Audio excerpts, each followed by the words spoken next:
Sa mga gustong mag-luxmaxing diyan, meron si Parkotter na recommendation sa luxmaxing tools and skincare product. Pakiklik na lang sa description below Shopee or Lazada at TikTok Shop. Keep trying, coping mechanism. Ang cope na talunan sa lahat ng bagay pero lalaban pa rin sa buhay, gustong mag-improve, nang mag-improve kaso palpak pa rin hanggang ngayon.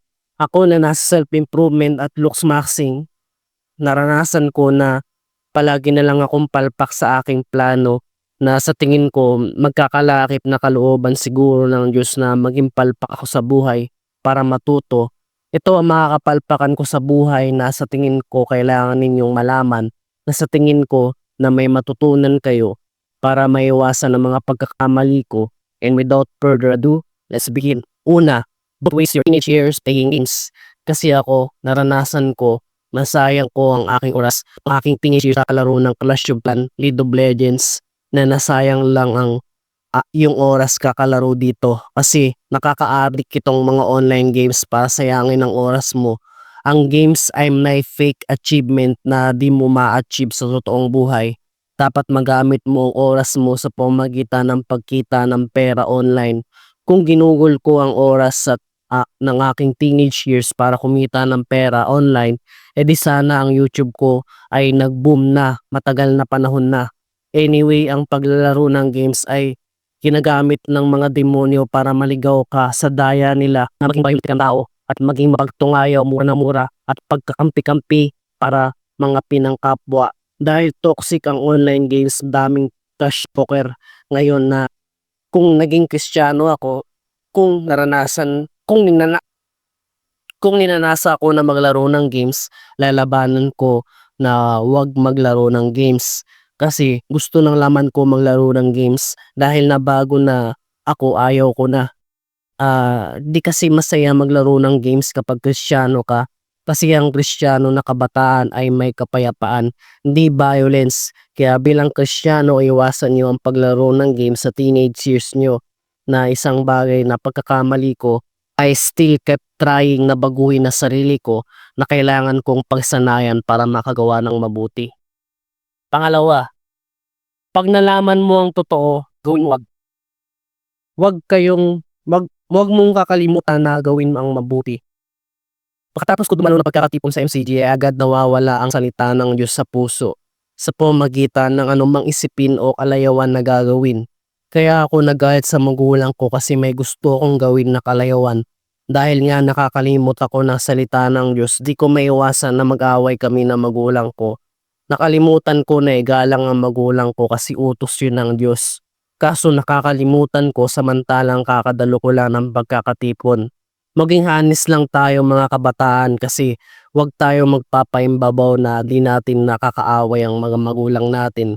Kasi aware ako na dahil sa lakas ng laman natin, kala natin kaya natin, di pala. Ang mga magulang mo nauna na, ikaw papunta pa lang, na minsan nakakalimutan po na igalang sila. Huwag mong kalimutan na igalang ang mga magulang mo na nanonood sa akin. Kasi di biro ang sacrifice ng magulang nyo para mahon ng tayo, mga kabataan. Na isang bagay na I still keep trying na baguhin sa sarili ko na kailangan kong pagsanayan para makagawa ng mabuti. Igalang mo ang mga magulang mo kasi utos yun ng Diyos. Pangatlo, ang aking sexual frustration. Ang pagiging binata nating mga lalaki ay may natural. Ikaw ay sexually frustrated kasi ikaw ay walang asawa. Bilang Kristiyano, nalaman ko kahit binata ka, ikaw ay nagbabata ng tiis na ibig sabihin na kung magbabanal ka, di ka na mag-asawa. Depende sa tao kung mag-asawa o hindi. Nito ang realidad na kailangan mong malaman na, na masakit na katotohanan. Di totoo na lahat tayo magkakaasawa. Mayroong mga bating na ay matandang binata o wala na. Manda sila na walang asawa kasi kalooban ng Diyos na wala silang asawa. May isang katotohanan na kailangan ko matanggap. Una pa lang, ngayon ako ay 26 years old na ako. Matanda na ako, magto-30 na ako. May possibility na maging matandang binata ako. Yung totoo, ako ay may sakit na depression na hanggang ngayon nagagamot ako. Huwag sana ako i-pressure ng magulang ko na sasabihin, anak, mag-asawa ka na. Kasi ang totoo, yung bansa mag-asawa dahil sa sakit. Una, dapat unang may kapasidad na asawa. Walang karapatan mag-asawa kasi mapapahamak lang ang kaluluwa mo at ng asawa mo at ng anak mo kung maghiwalay lang kayo dahil sa away pinansyal. Ganito ang paraan ng pag-cope ko sa realidad na magiging matandang binata man ako. Ipakita mo ang pagmamahal mo kung ikaw ay nagtitiis, minamahal mo ang crush mo kaso di pwedeng maging kayo kasi may mga kaaway na demonyo. Parang sa palabas ng Spider-Man 2 na sabi ni Peter Parker kay Mary Jane na you and I will never be. Spider-Man will always have enemies. Dahil sa kalaban ko ng mga demonyo, kung magiging kami, mapapahamak lang kami kung magkatuluyan bilang pagtitiis. Hahayaan ko na lang na makasal ang crush ko sa lalaking mas handa sa akin. Okay lang sa akin na mapunta siya sa iba. Masakit man kasi ito ang realidad. Kalaban ko ang sarili ko, ang mga demonyo at sa sanlibutan dahil sa sakit kong depression. Actually, pwede ko naman siyang mahalin ang crush ko kahit walang kami. Kasi yun ang tunay na pagmamahal na magagawa ko. Yun ang tunay na pag-ibig. Ang wag siyang pansinin para di siya hadlangan ng mga demonyo na I still keep trying na baguhin sa sarili ko na kailangan kong pagsanayan para makagawa ng mabuti. Pangapat, pangapat na na di na pangapat na di pinaniniwalaan ng iba sa panahong 2026. Bilang Kristiyano, sa taong naging aware na sa spiritual war na total mga kapatid nito. Ang paniniwala ko nabanggit sa Biblia na kalaban natin ay di laman at dugo kundi ang mga pamunuan mga espiritu sa mga langit. Kaya tinayhanda natin ang sarili na kalabanin ang masasamang espiritu bilang pagbabanal natin sa self-improvement at mas bilang Kristiyano. Magbata ka sa laman para makagawa ka ng mabuti. Mag-self-improvement ako para gumaling ako sa depression at mag-looks maxing bilang paghanda sa aking laman para maging kasangkapan ng Diyos na gumawa ng mabuti nang walang sakit at malinis at walang kapintasan para makapaglingkod sa Diyos na isang bagay na I still keep trying na baguhin sa sarili ko na kailangan kong pagsanayan para makagawa ng mabuti. Panglima, maging aware ka sa lalang ng kaaway, ang mga demonyo, sa ating self-improvement at looks maxing maging maaring pagawan ka ng kaaway na kumain ng junk, manood ng corn at maging tamad para hadlangan tayo sa gawang mabuti. Ano mang gawang masama na naisip mo wag mong gawin. Lahat ng masamang iniisip mo, di yan sa Diyos galing kundi galing sa mga demonyo. Kunyari naisip mo, hindi pa napayang matandang ko.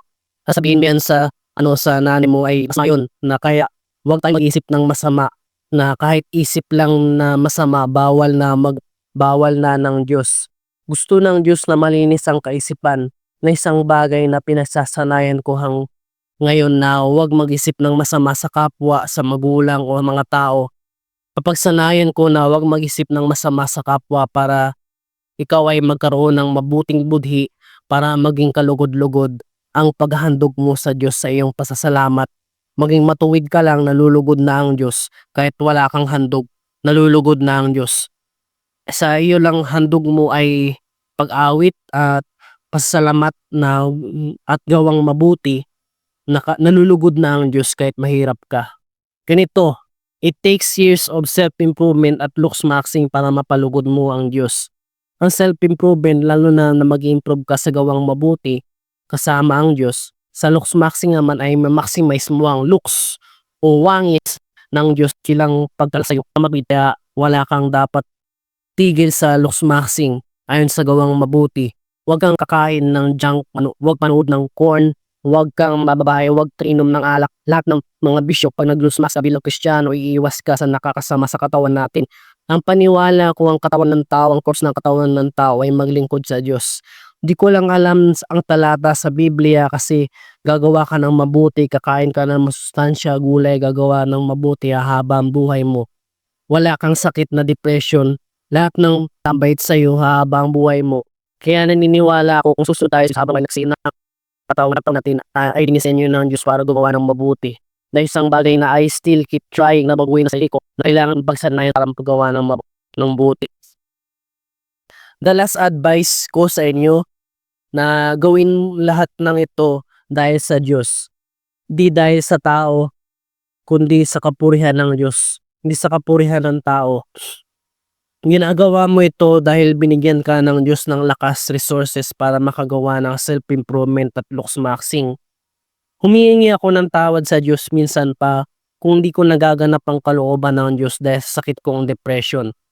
Ito ang gusto ng Diyos na magbanal tayo kasi alam ko na malapit na ako sa kamatayan na the more na nalaman mo ang bagay ng Diyos, the more usigin ka ng kaaway, papagalitin ka.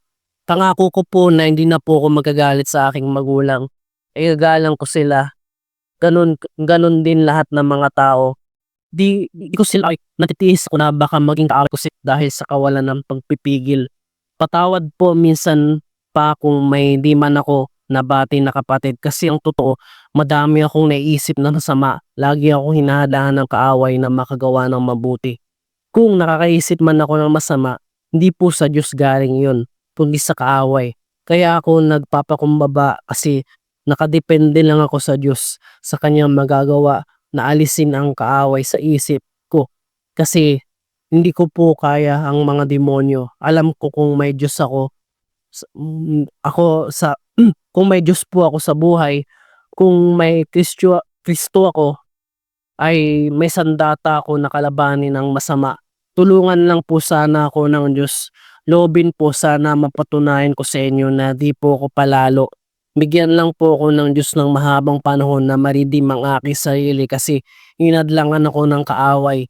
Humingi po ako ng tawad kasi kaaway po ang nanggugulo. Kailangan ko lang ring kompleto na ang sandata ko bago ko bumalik sa choir.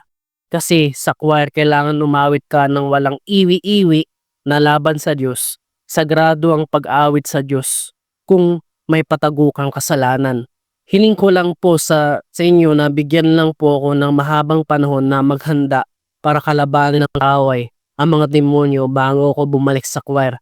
Alam ko kahit naisip ko na parang imposible na bumalik ako sa choir kasi hanggang ngayon nakakaisip ako na masama. Loobin po sa kalooban ng Diyos. Sa Diyos pa rin ang sandata ko at alam kong makakaya po kung ako. Loobin po.